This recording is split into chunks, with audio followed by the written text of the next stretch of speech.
Так, кейбір өзгерістермен мәтінді мағыналық ой бөліктерін жоспар құру тұр екен. Қараңыздар, ұсынылған тапсырмаға сай келетін жауапты таңдау, негізгі идеяны бөлуіне жазу, мәтін бойынша сұрақ құрастыру, мәтіннің жетіспейтін бөліктерін толтыру дейді. Енді мәтіннің жетіспейтін бөліктерін толтыру ол күрделілеу, күрделілеу. Сондықтан ол көбінесе жоғары сыныптарға беріледі. Жоспар, сөз тіркесі, сурет немесе тағы да басқа детальдарға сүйене отырып, мәтінді не істеу? Әңгімелеу. Мысалы, де болмаса, мәтін бойынша сюжетті суреттер дайындау. Оқушыларға беруге болады. Не болмаса, мәтін сюжетіне байланысты суреттерді бере отырып, оқушыға жаңағы мәтіннің мазмұнын айтқызу. Бұл бастауыш сыныпта бар. Бастауыш сыныпта қысқы ойындар дегенде ме, бірнеде бар аққала, тағы да не, мұздан жасалған қазір есінде болмайды, көп нәрсе жасадық қой енді. Әйтеуір бастауыш сыныптың несінде бар, суреттерді мәтіннің негізінде орналастыр. Одан кейін сол тағы да басқа тапсырмада бар, сурет бойынша мәтіннің мазмұнын баянда деген тапсырмалар бар. Одан кейін тағы да бұның барлығын сіздер өздеріңіз орындап жүрген тапсырмалар, оқылымға байланысты, орындап жүрсіздер ғой мына тапсырмалар. Барлығы сіздердің күнделікті орындап жүрген тапсырмаларыңыз неке. Тек қана бұл жерде жүйеленген. Келесі оқылымның байланысты үшінші деңгейлі тапсырмалар, ақпаратты шығармашылықпен өңдеу. Бұл жерде, яғни байқап отырсаңыздар, тапсырмалардың жүйесі де, мазмұны да күрделеніп келе жатыр. Яғни бұл жерде белсенді коммуникативтік әрекеттерді іске асыру, өз пікірін дәлелмен айту, қараңыздар, дәлелмен айту, тұжырымдап айту іске асу керек екен. Бұл жерде екі немесе бірнеше кейіпкердің іс әрекетін, мінездерін салыстыру. Мысалы, жаңа қан мен тердегі еламамен тағы бір кейіпкер бар, соның несін салыстыруға болады. Іс әрекетін кім? Сол өзім жазғам, қазір ұмытып тұр. Әзер тауып сол жерді. Бүкіл мені оқып. Сонда екеуінің мінезін салыстыруға болады. Салыстырмалы түрде. Ол әрине жоғары сыныпта беріліп тұр. Бірақ қарапайым сипаттау да болады. Бастауыш сыныпта мультфильмдер бар. Қарапайым сипаттау бар. Мысалы, ай мен тігінші деген бар. Соны қарлығаштың, олар мен өзім жазған тақырыптар. Сонда ай мен тігінші бар. Қандай, ай қандай, тігінші қандай деп сипаттауға болады. Айдың басында қандай болды, соңында қандай болды деп сұрауға болады. Ай семіріп кетеді ғой. Өзіме ол қатты ұнайды ол тақырыптар. Ол мультфильм көрсеттік. Удалёрка болды емес? Түсіндіре алмайсыз. Орысша. Орысша скамсыздарға көп жастырды деген. Мәтінен қайта-қайта жазып жіберді. Келесі, арғаратай. Сюжет желісін өзгерту, толықтыру дейді. Яғни, сюжеттің желісін өзгерту. Мысалы, қалай, ол қай кездескі? Сен болсаң, сен Елеманның орнында болсаң, не істер едің? Мысалы, сюжеттің желісін өзгертуге болады. Не болмаса, тағы да қандай кейіпкерлер бар? Басқа да шығармалар бар ғой, ұсынылған. Енді қазір есіме түспей тұр. Мысалы, кез келген жаңағы недегі қазақ тілінің мазмұнындағы бір әңгіме, бір шығарманың үзіндісі ме, соның ішіндегі кейіпкерді алып, сол кейіпкердің орнында болсаң, не істер едің? Айт. Не болмаса жаз деген секілді оқушыңыздың деңгейіне қарай тапсырманы түрлі ұсына берулеріңізге болады. Одан кейін мәтіннің авторы мен кейбір кейіпкерлердің арасындағы диалог іске асыру дейді. Қараңыздаршы, мәтіннің автор мен кейіпкердің арасындағы диалог іске асыру. Мысалы, жаңа мен әдістің атын ұмытып тұрмын, синектика әдісі. Орындайсыздар ма? Мысалы, ол синектика әдісі деген жансызға жан бітіру. Аналогия. Мысалы, бастауыш сыныпта беруге болады оқушыларға. Алмабек бар емес пе? Кітапта көмекші Алмабекші? Ол бізде емес. Бірінші сыныпта ма ол? Ол Алматы кітапта болып тұр ғой. Сонда мысалы синектика әдісі, Алмабек дейсіз онда? Ол Алмабек ең бірінші алма тұрып, Сол мұқым сабақ бойы кітап өткенше сол баланы бірге көмекші Алмабек мысалы қайда бара жатыр? Ертекке бара жатыр. Ол енді ол кейіпкер, оқулықтағы кейіпкер. Менің айтып тұрғаным жаңағы жансызға жан бітіру. Мысалы алма, кәдімгі алма. Кәдімгі алма, иә? Жақсы. Мысалы жаңағы нелерге, мысалы оқулық, менің дәптерім деген тақырып бар, иә? Менің оқу құралдарым. Сенің сөмкеңнің іші таза ма? Лас, кір деген мені өту тақырып бар. Сонда сенің сөмкең таза ма, лас па? Егер сенің оқушының сөмкесі жаңағы шашылып жатса, сөмкеңнің атынан сен сөйле өзіңе. Сөмкеңнің атынан саған өзіңе бір сөйлем құрастыр деген секілді. Сонда менің ішім лас, мен шашылып жатырмын деген секілді. Енді ол сіздің балаңыздың алдыңызда отырған баланың деңгейі қандай? Соған байланысты ол беруге болады. Мысалы, жоғары сыныпта да оны бұл синектика әдіс деген, мысалы, құбылыстың, жаны жоқ заттардың атынан сөйлету деген сөз. Жансызға жан бітіру деген сөз. Так, келесі кейіпкерді шендестіру. Яғни кейіпкерге мінездеме беру, сипаттама беру. Не болмаса өзіне мінездеме сипаттама беру. Сипаттама беру. Немесе басқа кейіпкерге, шығарма авторына бірнеше кейіпкерге сипаттама беру мүмкін дейді. Сонда сіз қандай жаңағы Елеманның портретін сипаттама бердік, қожаға сипаттама бердік. Сонда мына карточканы дайындап бере қойыңыз.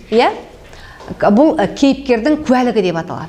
Карточка, соған сипаттама беріп үйреніңіз, емес жазыңыз, сипаттама берудің бұл енді тиімді әдісі деп тұрмын. Яғни осы карточканы толтыра қойыңыз. Бұны жаңағы кез келген жерде, мысалы, менің атым Қожаны аяқтағаннан кейін беруге болады. Аяқтағаннан кейін беруге болады. Кейіпкердің не білемін, мәтіннен өзімнің ішкі интуициям сезім. Мәтіннен не білдіңіз сіз? Сыртқы келбеті қандай оның? Ал сіз қалай елестетіп отырсыз оны? Одан кейін оның мінезі қандай? Мінезі қандай Қожаның? Сенгіш, тағы да қандай? Сол секілді Қожа кім? Сұлтанға да беруге болады. Жантыққа да, жантасқа да беруге болады. Сөйтіп мына жерге беруге болады. Көрдіңіз бе? Яғни бұл жаңағы кейіпкерге сипаттама беру әдісі. Бұл тек қана ауызбен ғана кейіпкерге сипаттама бер деп емес, карточка арқылы берсеңіз, әдебиет болғанда жаңа тілде тұр ғой енді осының барлығы. Сіз мына біреуін алып тастауыңызға болады, не болса мынаны алып тастауыңызға болады. Оның түрі, мінезін сипатта, қандай, түрін сипатта деген секілді, бұл карточканы түрлі қылып ауыстыра берсеңіздер болады. Іс-әрекетін сипатта. Дұрыс па, дұрыс емес па деген секілді талдау жұмыстарын жүргізуге болады. Келесі әңгіменің кейіпкердің не болса пирамидасы, әңгіменің пирамидасы. Бұл пирамида әдісі. Орындайтын шығарсыздар бұны? Орындап жүрсіздер ме? Орындайсыздар, жоқ па? Яғни бұл да сабақтың кез келген кезеңіне қолданылады. Бұл әсіресе жаңағы оқушыға мәтіннің мазмұнын меңгерді ме, меңгерген жоқ па деген нәрсені қолдануға болады. Яғни оқушының білімін жинақтау үшін қолдануға болады. Әсіресе бұл жаңағы фронтальдық тексеру кезінде мысалы қолдануға болады. Бас кейіпкердің аты бір сөз, кейіпкерге мінездеме беретін 2 сөз, оқиғаны суреттейтін 3 сөз, сюжетті анықтайтын 4 сөз, негізгі оқиғаны суреттейтін 5 сөз, басқа оқиғаны суреттейтін 6 сөз, басқа қосымша ақпаратты. Көрдіңіздер ме? Сонда бұл көлемділеу шығарманың мазмұнын меңгерді ме, меңгерген жоқ па?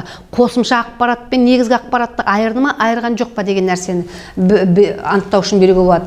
Бас кейіпкермен қарым-қатынасты анықтайтын 7 сөз, бас кейіпкермен. Кейіпкерге жағдайдан шығудың тиімді жолын ұсынатын 8 сөз. Бұл сөйлем болады сонда. Енді көрейік. Бұл әдебиет сабағында біздің 8-ші класста оқулықтың авторымын. 8-ші класс бұрынғы әдебиет, қазақ әдебиеті орыс мектебіндегі. Сонда Аққудың айырылысуы Сәкеннің поэмасының үзінді ұсынылды. сонда үзінді ұсынылды. Сол аққудың айырылуына байланысты мынау дайындалған пирамида. Пирамида, иә? Жаңа біз айттық, иә? Бірінші не? Бірінші кейіпкердің аты, бір сөз, аққу, иә? Екінші кейіпкерге мінездеме беретін екі сөз, ғашық, аққу және сұлу. Ол өзінің жанындағы қосағына ғашық. Ол сұлу, иә? Келесі үшінші кейіпкерге мінездеме беретін үш сөз дейді, иә? Үш сөз, ол етістік не емес, тек қана кейіпкерге мінездеме беретін сөз. Көл, жұбайлар, сағыну. Ол ылғи көлде жүреді, жұбайы бар. Олар бірін-бірі сағынады қатты, иә? Келесі, оқиғаны суреттейтін үш сөз. Жоқ, оны айттық. Сюжетті ашатын төрт сөз. Сюжетті, жалпы сюжетті ашатын төрт сөз, иә? Мерген, өйткені сюжетті басталды. Мерген, ату, зәлім, қасірет. Яғни сюжетті ашатын кейіпкер кірді үш жерге. Келесі, негізгі оқиғаны суреттейтін бес сөз. Жалғыз, күту, аймаласу, оққа ұшу, бірге өлу.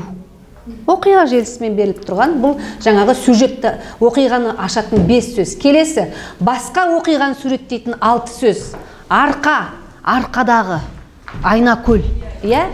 Айнакөл, иә? Қызғыш құстар, қаздар саңқылдап жатыр, қаңқылдап жатыр. Міне, бұл жаңағы орта, аққу жүрген ортаның сипаттамасы. Келесі, бас кейіпкермен қарым-қатынасты анықтайтын жеті сөз дейді. Мекен етті, бас кейіпкерді естейтін, бас кейіпкермен қарым-қатынасты анықтайтын жеті сөз. Мекен етті, аққу көлді, айна көлді. Көк кестелі жаңағы көлдің жағасындағы шөп көк кестелі, иә? Екі сәуле дейді, екі аққу, ерке олар, осы көлдің, айдың көлдің еркесі. Сәні, олар ән салады, олар бір-бірімен ғашық сүйіседі, жаңағы аққулар. Енді 8-ші жолда не? Кейіпкерге жағдайдан шығудың тиімді жолын ұсынатын 8 сөз. Жұбайынан айырылған ғашық аққудың махаббаты адамзатқа мәңгі дастан. Яғни, бұл қарап отырсаңыздар, бұл жерде жаңағы көлемділеу шығарманың мазмұнын осы жерге балаларға сонда меңгерту үшін. Екіншіден бұл жаңағы не болып саналады бұл? Тірек сөздер. Мәтіннің мазмұнын жеткізетін тірек сөздер. Осы сөздерді жаңағы анықтау арқылы оқушының, әрине бұл қазір, бұл күрделі. Бірақ бұл әдіс. Бұл жердегі мақсат сіздерге не көрсету? Тәсілді көрсету. Осындай да тәсілдің бар екен, осылай тапсырма орындауға болатынын көрсету. Осымен жаңағы бұл нәрсе тақырып аяқталды. Бұл 2005 жылғы біздің шеберлік сынып өткізгенбіз. Сонда шеберлік сыныпта сөйлеген, көрсеткен сабақтарымыздың